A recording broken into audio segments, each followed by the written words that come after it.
Coach Jen here with Blue Water Multisport, and this is an exercise that is going to be your follow-on exercise from when we were starting to work on some glute medius activation and then some hip rotator activation. So everything that we're going to do if we're a runner is going to promote the running pose. So in this exercise, what I want you to do is start with your foot out in front. So this is going to be your stance leg and this is going to be your trail leg.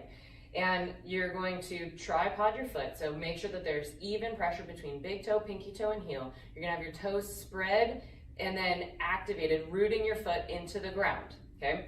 Then with this exercise, what you're going to do to promote both glute med activation to stabilize the pelvis as well as hip internal and external rotation to fix this knee from coming in, okay? So you're going to first let your knee come in. So what this does, especially when you have the mirror for feedback, is it lets you understand what happens in that lower extremity when that happens when you run. And we want to have everything nice and aligned so that we have all the muscles being strong and pulling and supporting and stabilizing when we're running. So again, foot is rooted to the ground. You're gonna roll your knee in and then you're gonna roll it out. And when you're rolling it out, you're gonna be activating those glutes and those rotating muscles, okay? So I want you to stabilize in this position until you feel that muscle in the back turn on.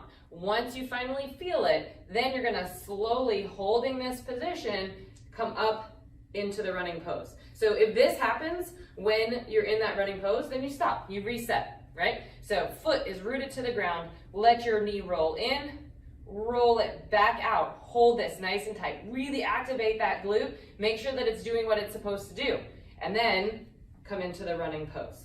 Running pose is weight is shifted forward on the ball of the stance foot, picking your heel up underneath your butt using your hamstring muscle, right? So again, reset, let your knee roll in, roll it back out, activate that foot, root it to the ground, have that muscle firing, come up into the running pose, and then back down. So practicing that will show you where you have your strengths and your weaknesses, and this is really just, again, to make sure that you're using all of the right muscles to do the exercise that you want them to do. So enjoy, have a great run, happy training.